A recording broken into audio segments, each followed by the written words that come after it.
What's up, gamers? I'm the Lights, and today I want to take a look at one of the new exotic armor pieces that released with Season of the Deep, that being the Cenotaph mask, as I'm sure you all surmised from the thumbnail. When we first got to take a look at this exotic, my first thought was, what is this? But then, reading the perk, seemed pretty darn good. Steadily reloads a portion of your equipped trace rifle's magazine from reserves. Damaging a vehicle, boss, or champion with a trace rifle marks them, and when an ally defeats the marked target, special ammo is generated for you, and heavy ammo is generated for your allies. So basically, it completes the Div Bitch starter pack. That first half of the perk really gets swept under the rug by people, the steadily reloading your gun. The ammo gen is definitely the exciting part, but I want to talk about this part too. So this is a 4% of your magazine refill in your trace rifle, which is happening every 0.7 seconds, even while stowed. This doesn't sound like anything crazy, but you are so unlikely to ever need to reload your trace rifle with this thing on. It'll depend on exactly how fast you tap fire, but folks with this helmet on tap firing div in a boss damage phase will almost certainly never need to reload for the entire phase.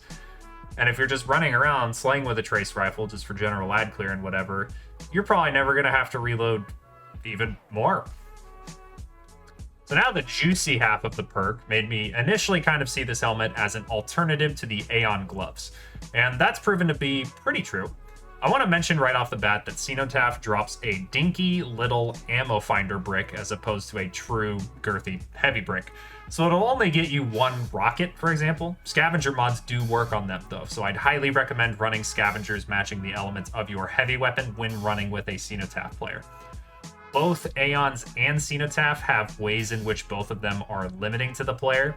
In the case of Cenotaph, you have to be playing Warlock, and you have to be using a trace rifle, which is more limiting than Aeons, where you can literally play whatever class and with whatever weapons you want.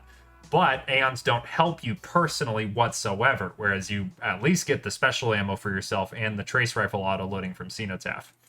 The reason you're using either of them, though, is for the ammo generation, of course, and there's kind of a trade-off there as well. With Cenotaph, after shooting just a handful of trace rifle shots into a champ, mini-boss, or vehicle, it marks them for 10 seconds. The way this timer and mark work is a little interesting.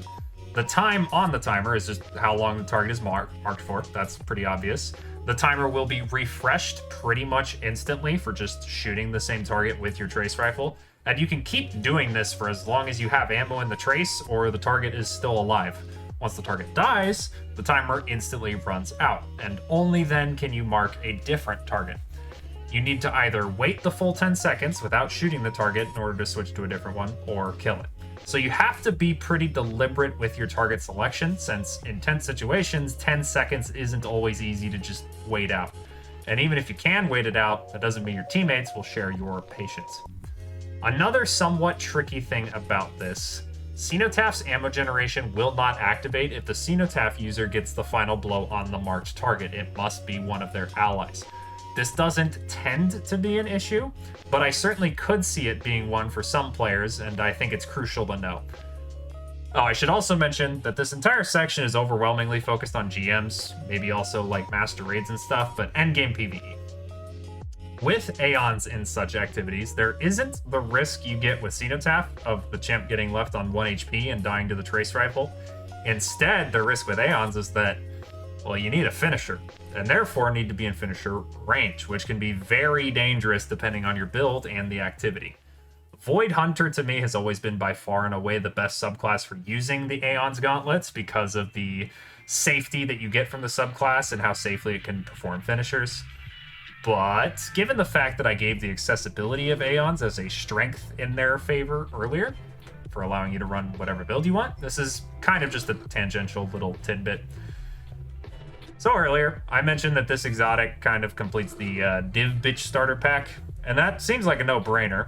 What's kind of interesting is that the reason one runs Divinity, by my interpretation anyway, is drastically different in activities such as GMs than it is in activities such as raids. In raids, historically, Divinity has mostly been used for the crit bubble and the debuff. In GMs, the crit bubble and debuff are still very good, but its ability to instantly stun overload champions is what makes it a staple. My first experience with Cenotaph Mask was under what I would call perfect conditions for Divinity. It was in the Fallen Saber GM this season, which is a strike with Arc Surge and a ton of overloads. The Arc Surge, not particularly relevant since no one really cares about how much damage Div is doing, but it's nice. It allows me to have my scavenger mods pull double duty with Div and whatever heavy I'm using. And it also allows me to play Arc Warlock with my Cenotaph. So now, Arc Warlock. Here's a potentially hot take. I don't feel as if Arc Warlock is as heavily bolstered by any specific exotic as many other subclasses are. Fallen Sunstar is fantastic. I even think both Getaway Artist and Crown of Tempest are pretty good. But I don't think Arc Warlock particularly relies on any of those exotics to do its thing. Whereas the same cannot always be said for the other subclasses. This makes Arc Warlock pretty good for using a utility exotic such as Cenotaph. And this build and this GM felt great. It's a pretty easy GM, to be fair, at least in the grand scheme of things. I liked it so much because when I compare my experience to my usual experience running Aeons with Night Stalker, I found that my subclass, especially in Season 21, was able to contribute much more to general slaying since I didn't need to index so heavily into the survivability necessary to perform finishers that you need to get value out of Aeons. When your team plays around them half decently, the marked targets are just so easy to capitalize on and make ammo from, which allows me to run a very offensive rest of my build. This is all around a great way to use the helmet. The real potential of this thing, though, came to light for me pretty recently. I and a few of my friends had a speed run of the Psyops Moon Grandmaster pop up in our YouTube recommendeds. This was a video by Special Hero. Video link is in the description. Absolutely bonkers stuff. Them and their team ran through the entire Psyops Moon GM, probably the hardest GM this season, in like 9 minutes, and using triple Cenotaph Mask Warlocks. I had to give this a try, and I did a few runs of Devil's Lair with it, and a few runs of the Corrupted with it. The idea with this setup is that every champ is getting marked by all 3 players, and will therefore drop either 1 heavy and 1 special brick, or 2 heavy bricks, depending on who got the final blow. This level of heavy ammo generation for the entire team enables the whole team to basically just spam rockets for everything in the entire strike, only switching to the trace rifle for tags. And then I guess their third weapon for dealing with champions or whatever if needed. The amount of ammo this nets you, if your team is playing it decently, is bonkers. You can truly use a rocket launcher to kill everything in the entire strike with this setup. There is, however, a bit of a learning curve to it. I'm struggling to put together exactly how to convey this. You definitely all need to be on the same page and be accountable for getting marks on champs and whatnot, but that isn't particularly difficult. Spamming rockets for the entire strike definitely isn't difficult.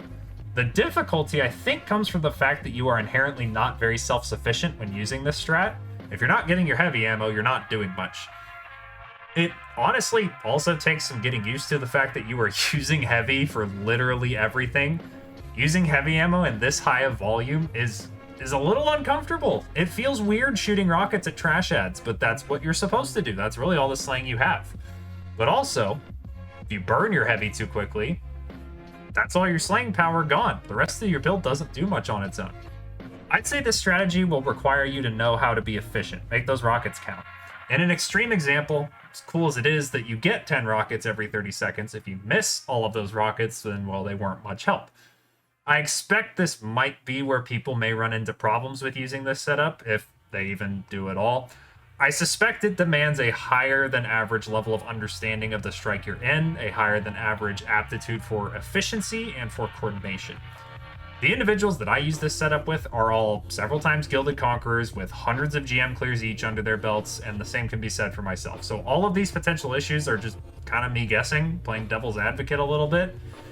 Because at the end of the day, triple Cenotaph is pretty bonkers. That's it for me for today. Hope you enjoyed the video. Please like it if you did. Subscribe for more Destiny content and comment what you think of the aircraft carrier helmet. Thanks. Deuces.